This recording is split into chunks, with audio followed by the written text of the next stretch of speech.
sevishganlarga rosa qiyin. Ayniqsa yigitlarimiz qiz bola bilan uchrasholmay qiynalib ketadi. Og'aynisini bolasi bilan minib oladi. Bir kunga arendaga olgan. Şimdi shumarib olgan. O'sha qizni ko'chasidan jiringlatib, bu yoqqa o'tadi, jiring yoqdan bu yoqqa o'tadi, jiring. Qiz bola chiqolmaydi, eshityapti hammasi, nega chiqolmaydi? Bu derazadan bu derazaga, bu derazaga yuguradi.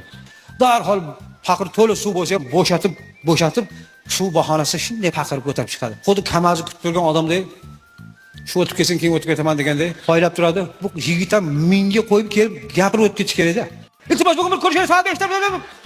Ketdi, yigit o'zi yo'q. Mana bunaqasi aylanib ko'prikdan o'tib, magazinning orqasi bilan kelib turib, afsatlar darvoza tagidan kirib mana bunaqasi chiqib keladi. Yana kelyapti. Qiz bola, qayerda ko'rishamiz, soat 5 da. Endi yigit bu yoqqa o'tadi. To'g'rakan tongtayib soat 5 da ko'rishamiz. Qiz bola o'ylaydi, soat 5 da deyapti. Soat 5 da yo farq bo'ladi, mumkin emas bunday uchrashish. Soat 5 da, bu soat 7 ga ko'rishamiz. Yigit yana yo'q. Şu'la. Bak yetyapti, men ketdim, yo'qman, bo'ldi.